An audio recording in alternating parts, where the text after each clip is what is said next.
الفاتحة.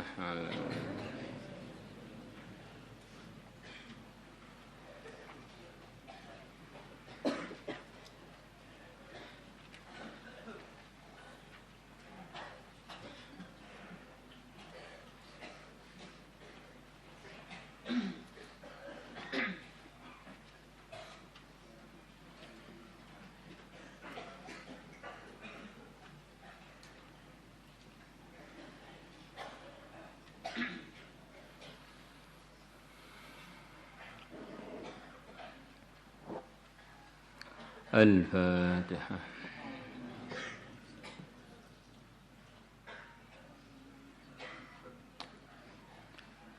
بسم الله الرحمن الرحيم.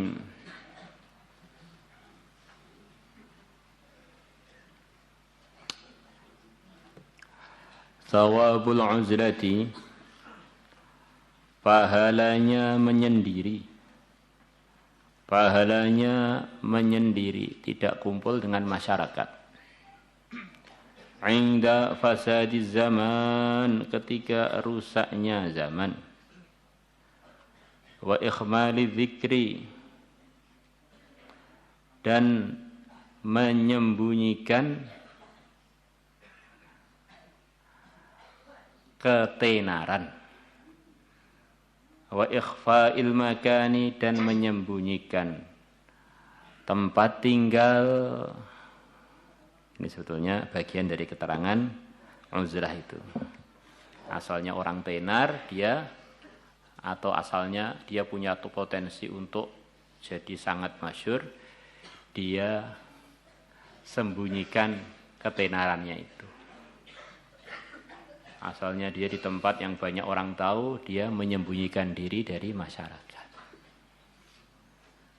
Sebagaimana keterangan yang telah lalu, hidup itu ya standarnya ikut para anbiya. Yaitu kumpul dengan masyarakat, mengamalkan agama, dan mengajak masyarakat mengamalkan agama. Tetapi kalau dirasa dalam kondisi itu dia malah rusak agamanya, maka tentu agama itu adalah yang terutama untuk dipentingkan dan untuk dirawat, untuk dijaga, walaupun dia menjadi tidak bisa berkumpul dengan masyarakat. Perkara itu kalau bisa dikumpulkan,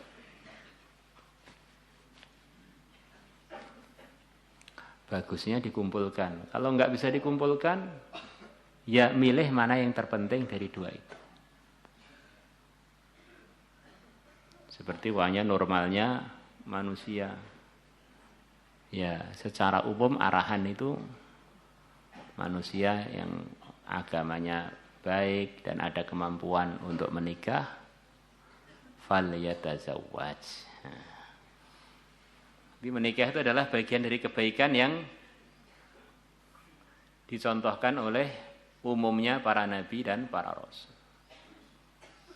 Tetapi kalau orang itu melihat dirinya, saya ini enggak nikah aja, jaga amalan sulit. Nanti nikah sepertinya tambah semerawut. Saya tak milih, sudah niru-niru orang-orang yang tidak menikah tapi bertakwa, manfaat untuk dirinya dan umat. Imam Nawawi, Imam Tobari. Ada buku khusus cerita ulama-ulama yang sampai wafatnya tidak sempat menikah.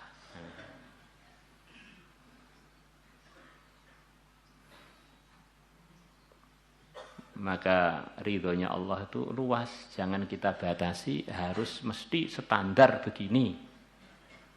Kalau orang nggak mampu jalwah, tidak mampu kumpul dengan masyarakat, ada alternatif yang kedua, yaitu dia menjaga agamanya tanpa berkumpul dengan masyarakat. Maka kalau kita lihat ada orang uzlah dan dia dalam kondisi takwa, jangan kita salahkan. Karena orang yang akan kita baca ini adalah asyrah mufasyarah bil jannah, beliau uzlah di akhir hidupnya. Sahabat yang telah didoakan Nabi Allahumma ajib Sa'dan idza da'ak.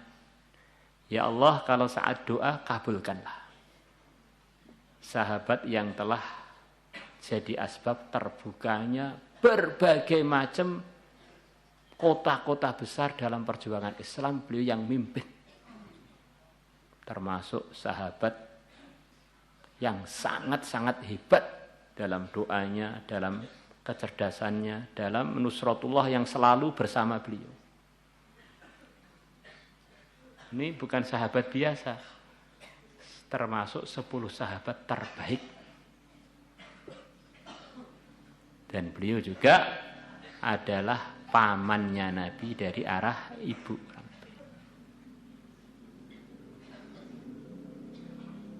Sa'ad bin Abi Waqqas.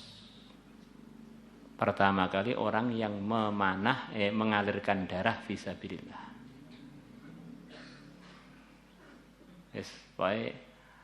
Biografinya Sa'ad bin Abi Waqqas isinya nusratullah, nusratullah, nusratullah, nusratullah.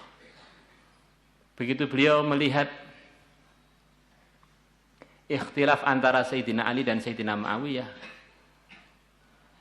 maka beliau milih ketimbang saya ikut-ikut tengkar dengan orang Islam, wis tak ndelik ae wis. Sampai sak wafatnya beliau dalam kondisi enggak ikut Sayyidina Ali, enggak ikut Sayyidina Muawiyah.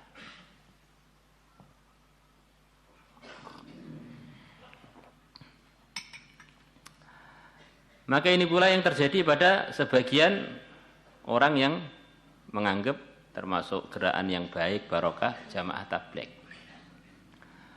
Maka begitu melihat elit tertingginya diuji ikhtilaf, saya tak enggak ikut sana, enggak ikut sini, sudah tak ndelik ae kelonan karo bojoku luwih enak.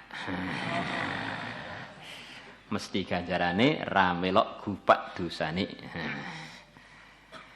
Ya, enggak paham bahasa Jawa kan, akhirnya enggak tertawa. Emang enggak perlu terjemah ini.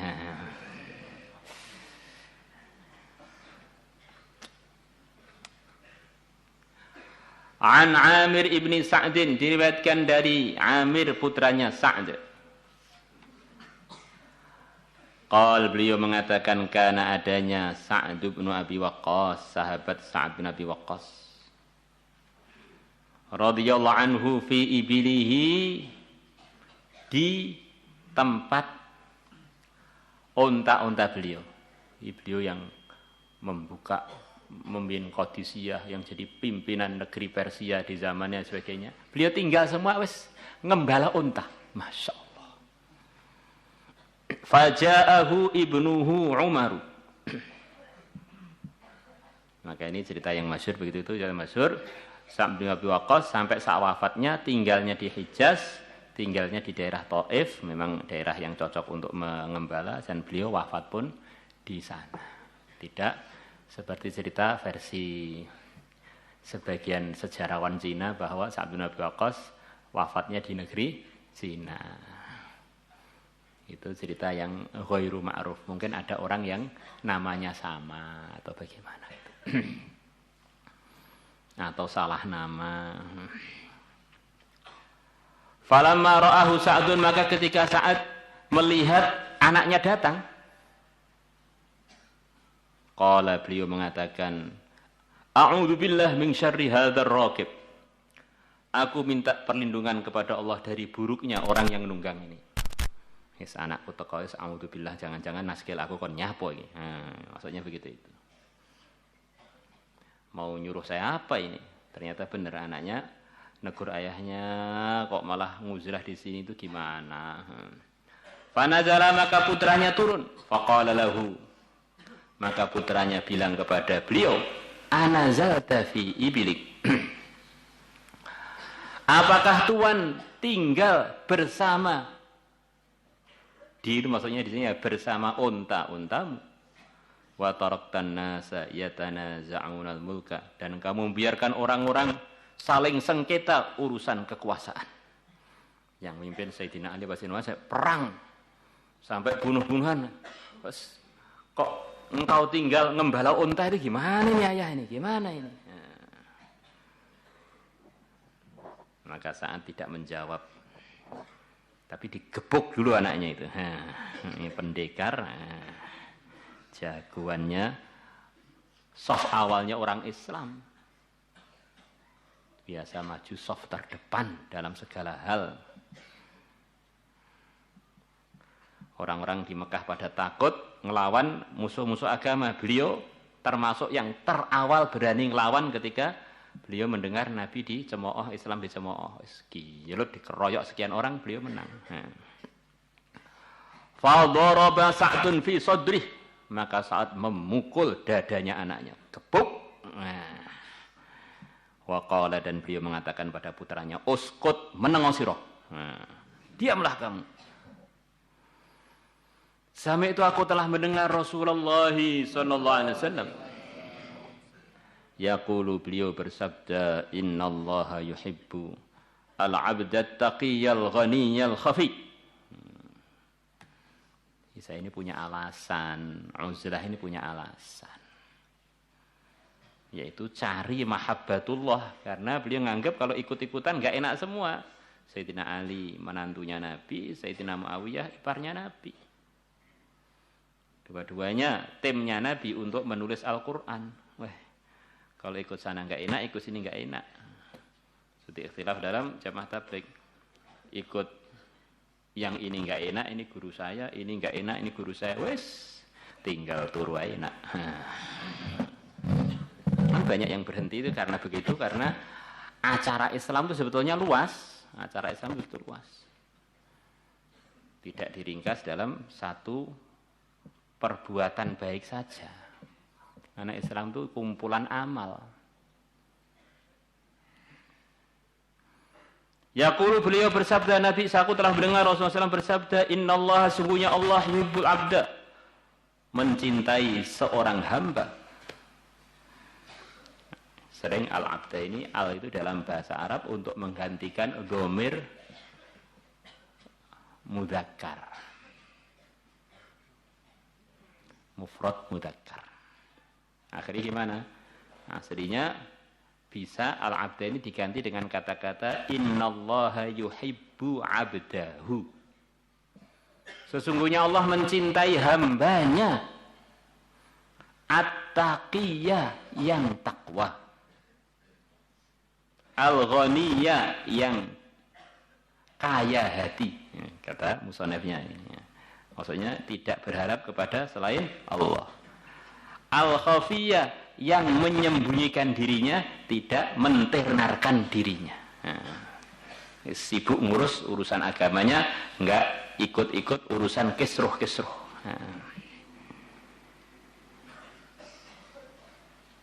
Nah, apa Sayyidina Ali Sayyidina Muawiyah keliru, Pak? Beliau berdua juga sudah punya alasannya.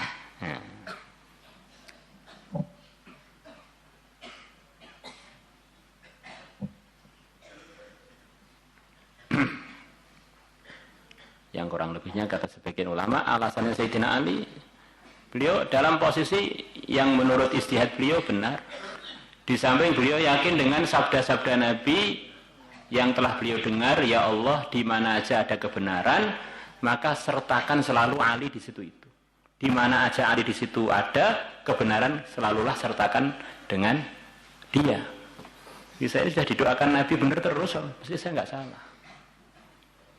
Sayyidina Muawiyah kata, sebagian ulama juga punya alasan. Di antara alasan beliau, sejak zaman dulu, mulai sebelum Nabi diutus, yang biasa ngatur orang Arab, wabil khusus yang bisa nundukkan orang Quraisy itu Bani Umayyah. Maka nanti yang ngatur bukan Bani Umayyah nanti nggak mau taat. Maka yang ngatur tak saya saja. Jadi punya alasan masing-masing gitu ya. Bani Umayyah sudah terbiasa ngatur orang Quraisy orang itu. Lah, Sayyidina Ali menurut beliau nggak punya sejarah urusan itu, maka beliau tidak mau mengalah dengan Sayyidina Ali urusan pengaturan. Wallahu a'lam. Yang jelas beliau berdua diridhai oleh Allah, dan jumhur ahli sunnah berpendapat urusan ikhtilaf ini yang benar adalah Sayyidina Ali. Rawahu Muslim, Imam Muslim telah meriwayatkannya. Jadi kita ini setiap mau buat apa, rasakan ini harus tidak melanggar agama. Dan nanti kalau ditanya oleh Allah, sudah kita siapkan alasan. Kamu kok berbuat begini ini, apa pertimbangan kamu? Kalau kita ini kira-kira bolos, terus ditanya di mahkamah akhirat, apa alasanmu bolos? Kalau kira-kira jawaban kamu nggak diterima di sana, ya jangan bolos. Kamu santri, diberi amanah agama, amanah jasad. Mulut kamu hanya satu, kok kamu buat ngerokok itu, alasan kamu apa? Umpamanya begitu. Kalau nggak punya alasan, apakah kamu ngerokok karena ikut Quran, ikut sunnah, ikut khulafaur rasyidun, ikut imam madzhab arba'ah, ikut wali songo? Katanya sejarawan Indonesia, pertama kali yang membawa rokok ke ASEAN, wabil khusus Indonesia adalah penjajah Portugis. Jadi rokok itu sanadnya fulan an fulan dari al-musta'mirin al-burtuqaliyin. Saya punya teman kan ya, bertamu ya seorang kiai, terus di depan saya ngerokok. Saya bilang kalau ngerokok saya nggak mau nemuin saya. Apakah kamu ngaramkan rokok? Lah kalau ya memangnya kenapa? Saya bilang.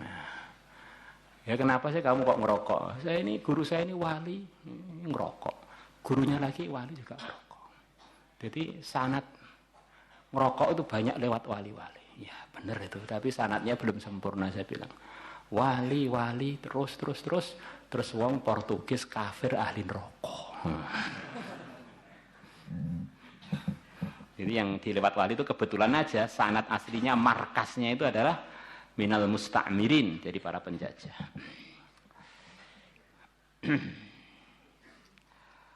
Wal muradu bil ghani, yang dimaksudkan dengan orang yang kaya, ghayu nafsi adalah orang yang kaya jiwanya atau kaya hatinya, kaya dirinya. Al qanu yang sangat qanaah, sangat menerima bima razaqahullahu taala, dengan apa? Dengan rizki yang Allah telah berikan kepada dia. Qad khafiya fi makan, yang mana orang tersebut telah bersembunyi di satu tempat. Mu'ridun an ahli zamanihi, dia berpaling dari orang-orang yang ada di zamannya, sudah enggak ikut acara-acara orang yang di zamannya. Di bahasa Arab kan mu'ridun an ahli zamanihi, mukbilan ala sya'nihi, dia konsentrasi ngurus dirinya sendiri. Yang jelas pun ada dalilnya. Maka selama orang itu beriman, kemudian kita lihat dia ini tidak maksiat, tetapi dia tidak melaksanakan perkara-perkara yang standar, seperti kumpul dengan orang, seperti itu banyak menyepi dan sebagainya, jangan buru-buru menyalahkan dia, apalagi kalau dia dulunya terkenal jadi asbab hidayah yang begitu besar, seperti Sa'd bin Abi Waqqas ini. Ternyata beliau punya alasan yang luar biasa. Enggak tahu berapa juta orang telah beliau Islamkan. Beliau bertempur hanya membawa 8.000-an orang, ngelawan orang minimal 200.000 atau bahkan lebih. Beliau komando pasukannya, ini akan saya komando pertempuran Qadisiyah ya, dengan 4 kali takbir. Takbir pertama, Allahu Akbar, siap-siap. Takbir kedua, Allahu Akbar, mulai bergerak. Takbir ketiga, Allahu Akbar, siapkan senjata untuk menyerang. Takbir keempat, serbulah musuh disertai la haula wala quwwata illa billah. Maka beliau terapkan pada pasukannya, pas takbir yang keempat disertai la haula wala quwwata illa billah, tiba-tiba datang angin, bareng dengan geraknya pasukan ke depan, angin juga bergerak ke depan. Langsung orang-orang Persia pada ambruk, gajah-gajahnya pun terbang terterpa angin itu, Masya Allah. Akhirnya pasukannya Sa'd bin Abi Waqqas itu panen. Orang-orang kafir dipanen dalam majelis itu, yang mati tidak kurang dari 100.000, yang tertawan tidak kurang dari 100.000. Masya Allah. Ini Sa'd bin Abi Waqqas yang begitu hebat dalam sejarah. Mungkin dalam pertempuran besar nggak ada yang seperti Sa'd bin Abi Waqqas. Di akhir hayat beliau, uzlah sampai wafatnya. Maka kita memandang orang beriman itu harus hati-hati. Jangan mengukur wali dengan ukuran kita. Kita sendiri ini solehnya diragukan, walinya tambah lagi. Nah, kok nilai-nilai orang begini? Awake dhewe iki sapa?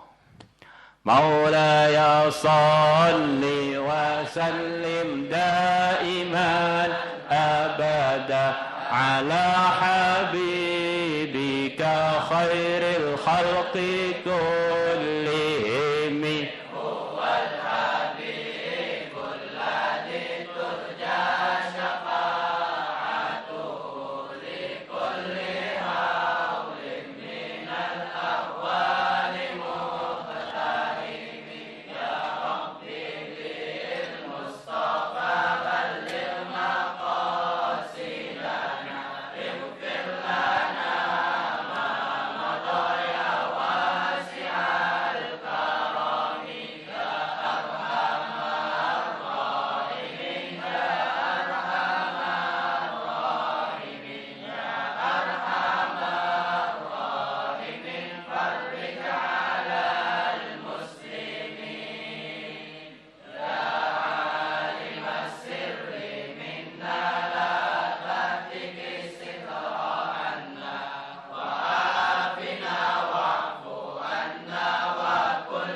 أطفي بها حر الوباء الهاتمة المصطفى والمرتضى